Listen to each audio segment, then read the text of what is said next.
Hi, good evening.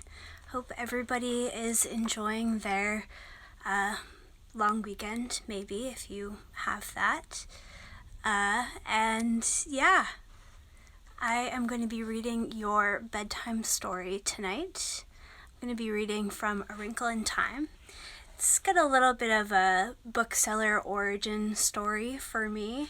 I think I guess I must have been 12 in 8th grade, and I was on a vacation staying with some family friends, and we just got into a conversation about books, and the father of this family, who is just like a super smart guy, and who I thought knew everything, he was talking about this book that he loved this book. He couldn't think of who wrote it, what it was really about.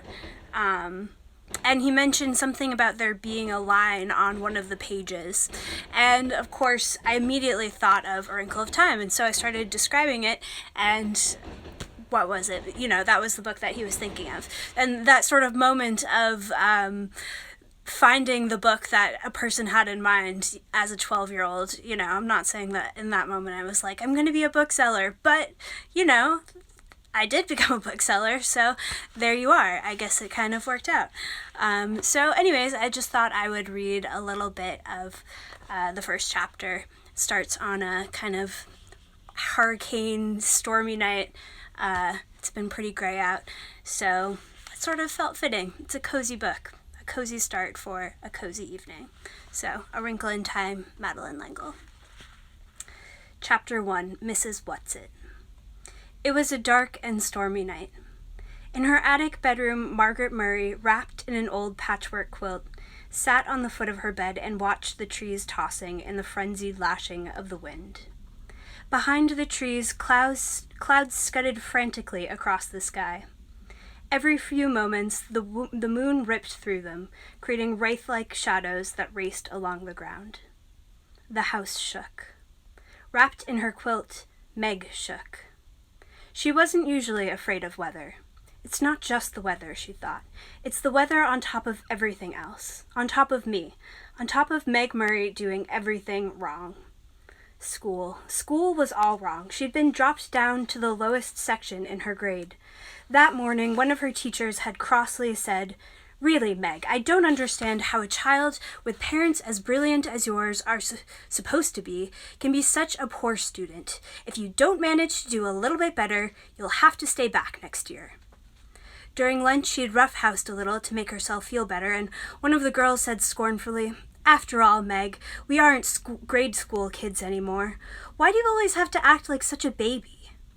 And on the way home from school, as she walked up the road with her arm full of books, one of the boys had said something about her dumb baby brother. At this, she'd thrown the books on the side of the road and tackled him with every ounce of strength she had, and arrived home with her blouse torn and a big bruise under one eye. Sandy and Dennis, her 10-year-old twin brothers, who got home from school an hour earlier than she did, were disgusted. "Let us do the fighting when it's necessary," they told her. "A delinquent, that's what I am," she thought grimly. "That's what they'll be saying next. Not mother, but them, everybody else. I wish father—" But it was still not possible to think about her father without the danger of tears. Only her mother could talk about him in a natural way, saying, "When your father gets back." Gets back from where? And when? Surely her mother must know what people were saying, must be aware of this smugly vicious gossip. Surely it must hurt her, as it did Meg. But if it did, she gave no outward sign. Nothing ruffled the serenity of her expression. Why can't I hide it too, Meg thought. Why do I always have to show everything? The window rattled madly in the wind, and she pulled the quilt close about her. Curled up on one of her pillows, a gray fluff of kitten yawned, showing its pink tongue, tucked its head in under again, and went back to sleep. Everybody was asleep. Everybody except Meg. Even Charles Wallace, the dumb baby brother, who had an uncanny way of knowing when she was awake and unhappy, and who would come so many nights tiptoeing up the attic stairs to her, even Charles Wallace was asleep. How could they sleep? All day on the radio there had been hurricane warnings. How could they leave her up in the attic in the rickety brass bed, knowing that the roof might be blown right off the house and she tossed it out into the wild night sky to land who knows where? Her shivering grew uncontrollable. You asked to have the attic bedroom, she told herself savagely. Mother let you have it because you're the oldest. It's a privilege, not a punishment. Not during a hurricane it isn't a privilege, she said aloud. She tossed the quilt down on the foot of the bed and stood up. The kitten stretched luxuriously and looked up at her with huge, innocent eyes. Go back to sleep, Meg said. Just be glad you're a kitten and not a monster like me. She looked at herself in the wardrobe mirror and made a horrible face, bearing a mouthful of teeth covered with braces. Automatically, she pushed her glasses into position, ran her fingers through her mouse-brown hair so that it stood wildly on end, and let out a sigh almost as noisy as the wind. The wide wooden floorboards were cold against her feet. Wind blew in the crevices about the window frame in spite of the protection the storm sash was supposed to offer. She could hear wind howling in the chimneys. From all the way downstairs she could hear Fortinbras, the big black dog, starting to bark. He must be frightened too. What was he barking at? Fortinbras never barked without reason. Suddenly she remembered that when she had gone to the post office to pick up the mail, she'd heard about a tramp who was supposed to have stolen 12 sheets from Mrs. Buncombe, the constable's wife. They hadn't caught him, and maybe he was heading for the Murray's house now, isolated on a back road as it was, and maybe this time he'd be after more than the sheets. Meg hadn't paid much attention to the talk about the tramp at the time because the postmistress with a sugary smile had asked if she'd heard from her father lately. She left her little room and made her way through the shadows of the main attic, bumping against the ping-pong table. Now I'll have a bruise on my hip on top of everything else, she thought. Next she walked into her old doll's house, Charles Wallace's rocking horse, the twins' electric trains. Why must everything happen to me? She demanded of a large teddy bear. At the foot of the attic stairs she stood still and listened. Not a sound from Charles Wallace's room on the right. On the left, in her parents' room, not a rustle from her mother sleeping alone in the great double bed. She tiptoed down the hall and into the twins' room, pushing again at her glasses as though they could help her see better in the dark. Dennis was snoring. Sandy murmured something about baseball and subsided. The twins didn't have any problems. They weren't great students, but they weren't bad ones either. They were perfectly content with a succession of B's and an occasional A or C. They were strong, fast runners, and good at games, and when cracks were made about anybody in the Murray family, they weren't made about Sandy and Dennis. She left the twins' room and went on downstairs, avoiding the creaking 7-step. Fortinbras had stopped barking. It wasn't the tramp this time, then. Fort would go on barking if anybody was around. But suppose the tramp does come. Suppose he has a knife. Nobody lives near enough to hear if we screamed and screamed and screamed. Nobody'd care, anyhow. I'll make myself some cocoa, she decided.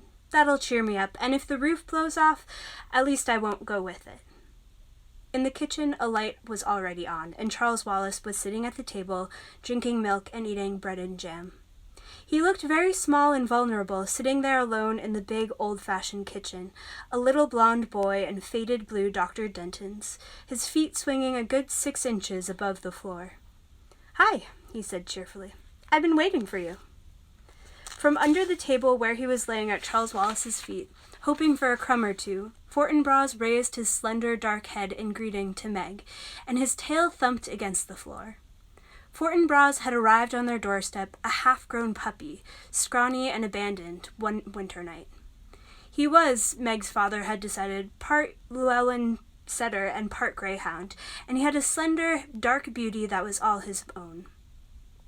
"Why didn't you come up to the attic?" Meg asked her brother, speaking as though he were at least her age. "I've been scared stiff." "Too windy up in that attic of yours," the little boy said. "I knew you'd be down. I put some milk on the stove for you. It ought to be hot by now." How did Charles Wallace always know about her? How could he always tell? He never knew or seemed to care what Dennis or Sandy were thinking. It was his mother's mind and Meg's that he probed with frightening accuracy. Was it because people were a little afraid of him that they whispered about the Murray's youngest child, who was rumored to be not quite bright? I've heard that clever people often have subnormal children, Meg had once overheard. The two boys seem to be nice, regular children, but that unattractive girl and the baby boy certainly aren't all there. It was true that Charles Wallace seldom spoke when anybody was around, so that many people thought that he'd never learned to talk.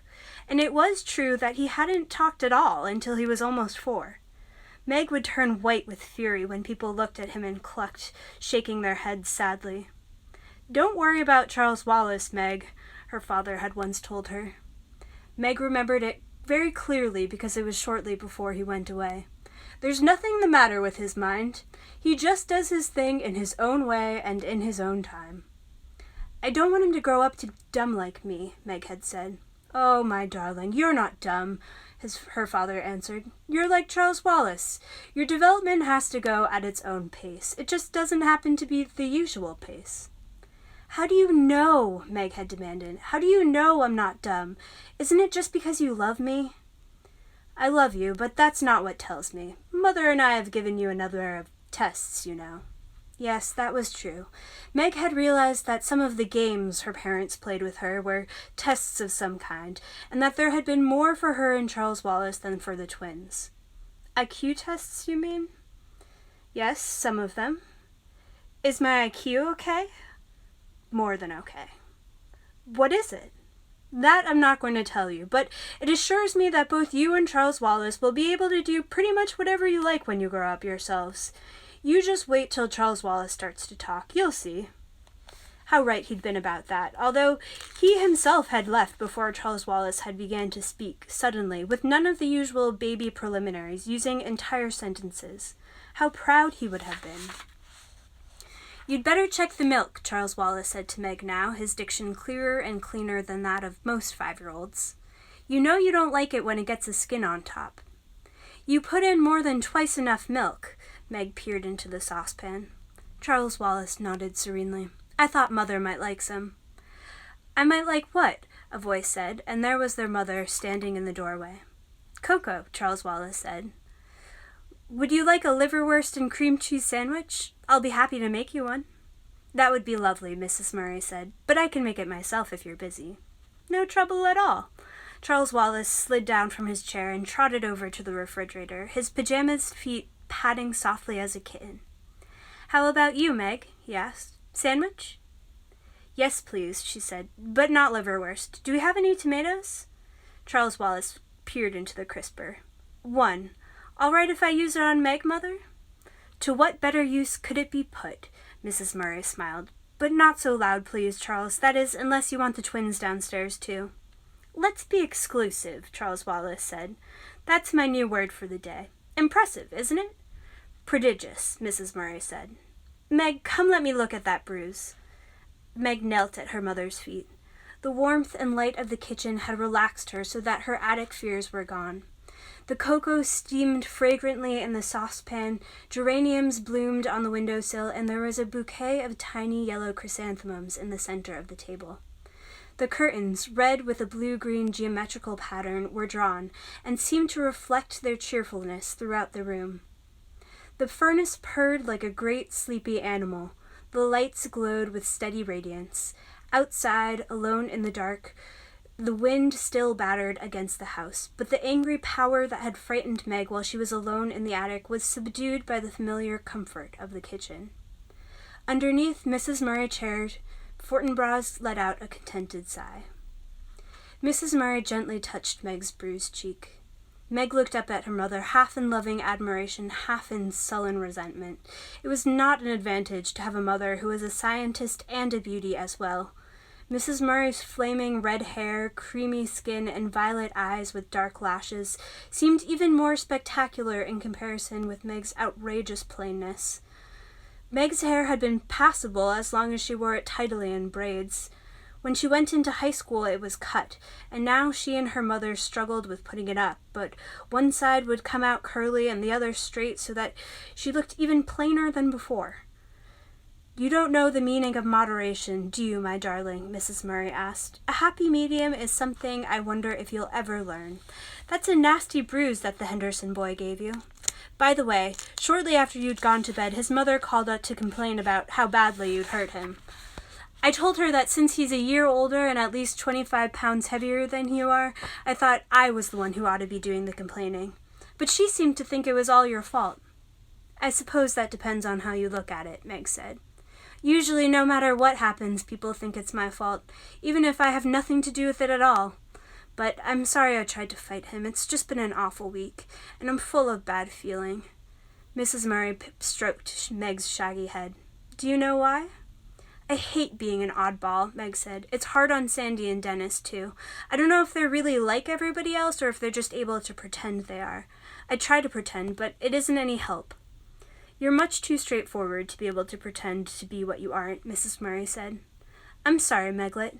Maybe if Father were here he could help you, but I don't think I can do anything until you've managed to plow through some more time. Then things will be easier for you. But that isn't much help right now, is it? Maybe if I weren't so repulsive looking. Maybe if I were pretty like you.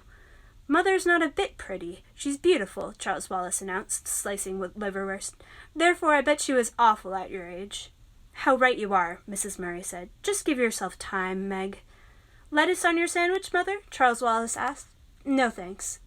He cut the sandwich into sections, put it on a plate, and set it in front of his mother. Yours will be along in just a minute, Meg. I think I'll talk to Mrs. Whatsit about you. Who's Mrs. Whatsit? Meg asked. I think I want to be exclusive about her for a while, Charles Wallace said. Onion salt? Yes, please. What's Mrs. Whatsit stand for? Mrs. Murray asked. That's her name, Charles Wallace answered. You know that old shingled house back in the woods that the kids won't go near because they say it's haunted? That's where they live. They? Mrs. Whatsit and her two friends. I was out with Fortinbras a couple days ago. You and the twins were at school, Meg. We liked to walk in the woods, and suddenly he took after a squirrel, and I took after him, and we ended up by the haunted house, so I met them by accident, as you might say. But nobody lives there, Meg said. Mrs. Whatsit and her friends do. They're very enjoyable. Why didn't you tell me about it before? Mrs. Murray asked. And you know you're not supposed to go off our property without permission, Charles. I know, Charles said. That's the one reason I didn't tell you. I just rushed off after Fortinbras without thinking. And then I decided, well, I'd better save them for emergency anyhow. A fresh gust of wind took the house and shook it. And suddenly the rain began to lash against the windows. I don't think I like this wind, Meg said nervously. We'll lose some shingles off the roof, that's certain, Mrs. Murray said. But this house has stood for almost 200 years, and I think it will last a little longer, Meg. There's been many a high wind up this hill. But this is a hurricane, Meg wailed. The radio kept saying it was a hurricane. It's October, Mrs. Murray said. There have been storms in October before. As Charles Wallace gave Meg her sandwich, Fortinbras came out from under the table. He gave a long, low growl, and they could see the dark fur slowly rising on his back. Meg felt her own skin prickle. What's wrong? She asked anxiously. Fortinbras stared at the door that opened into Mrs. Murray's laboratory, which was in the old stone dairy right off the kitchen. Beyond the lab, a pantry led outdoors, though Mrs. Murray had done her best to train the family to come into the house through the garage door or the front door and not through her lab. But it was the lab door and not the garage door towards which Fortinbras was growling. You didn't leave any nasty-smelling chemicals cooking over a Bunsen burner, did you, Mother? Charles Wallace asked. Mrs. Murray stood up. No, but I think I better go see what's upsetting Fort, anyhow. It's the tramp. I'm sure it's the tramp, Meg said nervously. What tramp? Charles Wallace asked. They were saying at the post office this afternoon that a tramp stole all Mrs. Buncombe's sheets. We better sit on the pillowcases, then, Mrs. Murray said lightly. I don't think even a tramp would be out on a night like this, Meg. But that's probably why he is out, Meg wailed, trying to find a place not to be out. In which case, I'll offer him the barn till morning. Mrs. Murray went briskly to the door. I'll go with you. Meg's voice was shrill. No. Meg, you stay with Charles and eat your sandwich. Eat? Meg exclaimed as Mrs. Murray went out into the lab. How does she expect me to eat? Mother can take care of herself, Charles said. Physically, that is. But he sat in his father's chair at the table, and his legs kicked at the rungs, and Charles Wallace, unlike most small children, had the ability to sit still. After a few moments that seemed like forever to Meg, Mrs. Murray came back in, holding the door open for, was it the tramp? It seemed small for Meg's idea of the tramp. The age or sex was impossible to tell, for it was completely bundled up in clothes. Several small scarves of assorted colors were tied about the head, and a man's felt hat perched on top. A shocking pink stole was knotted about a rough overcoat, and a black rubber boots covered the feet. "Mrs. Whatsit," Charles said suspiciously, "what are you doing here, and at this time of night, too?" "Now don't you be worried, my honey." A voice emerged from among the turned-up coat collar, stole, scarves, and hat, a voice like an unoiled gate, but somehow not unpleasant. "Mrs. Whatsit says she lost her way," Mrs. Murray said. "Would you care for some hot chocolate, Mrs. Whatsit?" "Charmed, I'm sure," Mrs. Whatsit answered, taking off the hat and the stole. "It isn't so much that I lost my way as that I got blown off course, and when I realized that I was at little Charles Wallace's house, I thought I'd just come in and rest a bit before proceeding on my way." "How did you know this was Charles Wallace's house?" Meg asked. "By the smell." Mrs. Whatsit untied a blue and green paisley scarf, a red and yellow flowered print, a gold Liberty print, and a red and black bandana. Under all of this, a sparse quantity of grayish hair was tied in a small but tidy knot on top of her head. Her eyes were bright, her nose a round, soft blob, her mouth puckering like an autumn apple. "My, but it's lovely and warm in here," she said. "Do sit down," Mrs. Murray indicated a chair. "Would you like a sandwich, Miss Whatsit? I've had liverwurst and cream cheese. Charles had bread and jam, and Meg lettuce and tomato." "Now let me see," Mrs. Whatsit pondered. "I'm passionately fond of Russian caviar." "You peaked!" Charles cried indignantly. "We're saving that for Mother's birthday, and you can't have any." Mrs. Whatsit gave a deep and pathetic sigh. "No," Charles said. "Now you mustn't give in to her, Mother, or I shall be very angry. How about tuna fish salad?" "All right," Mrs. Whatsit said meekly. "I'll fix it," Meg said, going to the pantry for a can of tuna fish. For crying out loud, she thought. This old woman comes barging in on us in the middle of the night, and Mother takes it as though there weren't anything peculiar about it at all. I'll bet she is the tramp. I bet she did steal those sheets, and she's certainly nobody Charles Wallace ought to be friends with, especially when he won't even talk to ordinary people. "I've only been in the neighborhood a short time," Mrs. Whatsit was saying as Meg switched off the pantry light and came back into the kitchen with the tuna fish. "And I didn't think I was going to like the neighbors at all until dear little Charles came over with his dog."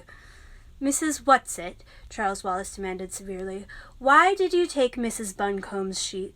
"Well, I needed them, Charles dear." "You must return them at once."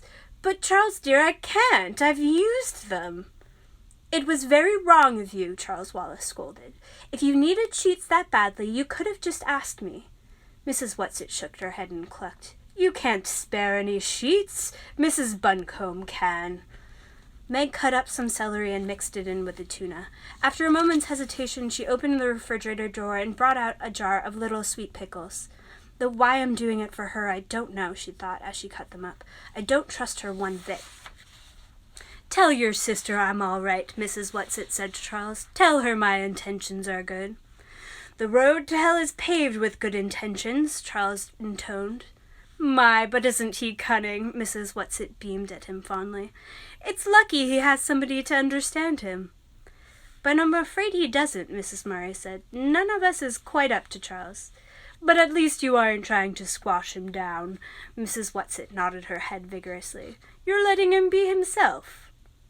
"Here's your sandwich," Meg said, bringing it to Mrs. Whatsit.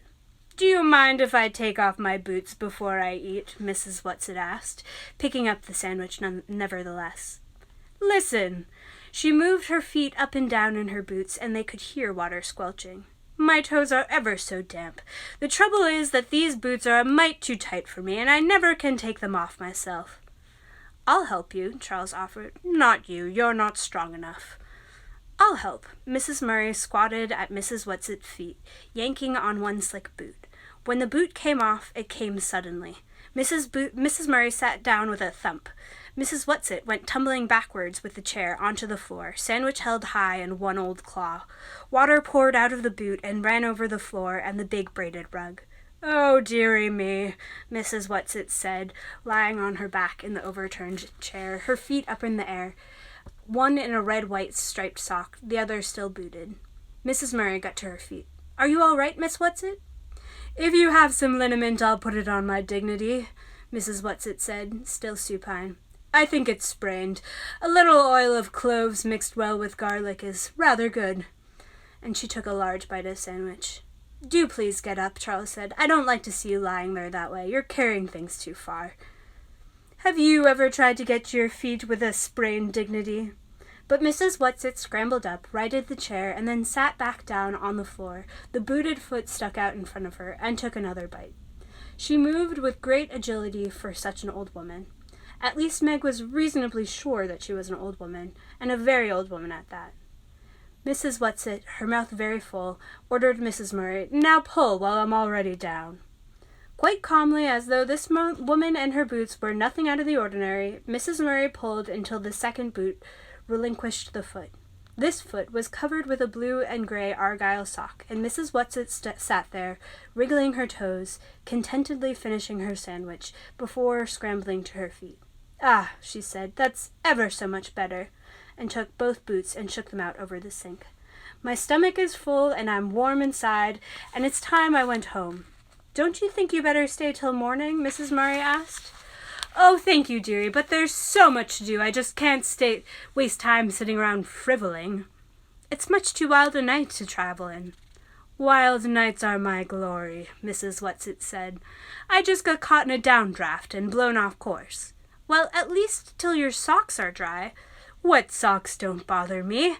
I just didn't like the water squishing around in my boots. Now don't worry about me, lamb." Lamb was not a word one would ordinarily think of calling Mrs. Murray. "I shall just sit down for a moment and pop on my boots, and then I'll be on my way. Speaking of ways, pet, by the way, there is a such thing as a tesseract." Mrs. Murray went very white and with one hand reached backwards and clutched at a chair for support. Her voice trembled. "What did you say?" Mrs. Whatsit tugged at her second boot. "I said," she grunted, shoving her foot down in, "that there is," shove, "such a thing," shove, "as a tesseract." Her foot went down into the boot, and grabbing shawls, scarves, and hat, she hustled out the door. Mrs. Murray stayed very still, making no move to help the old woman. As the door opened, Fortinbras streaked in, panting, white, wet, and shiny like a seal. He looked at Mrs. Murray and whined. The door slammed. "Mother, what's the matter?" Meg cried. "What did she say? What is it?" "The tesseract," Mrs. Murray whispered. What did she mean? How could she have known?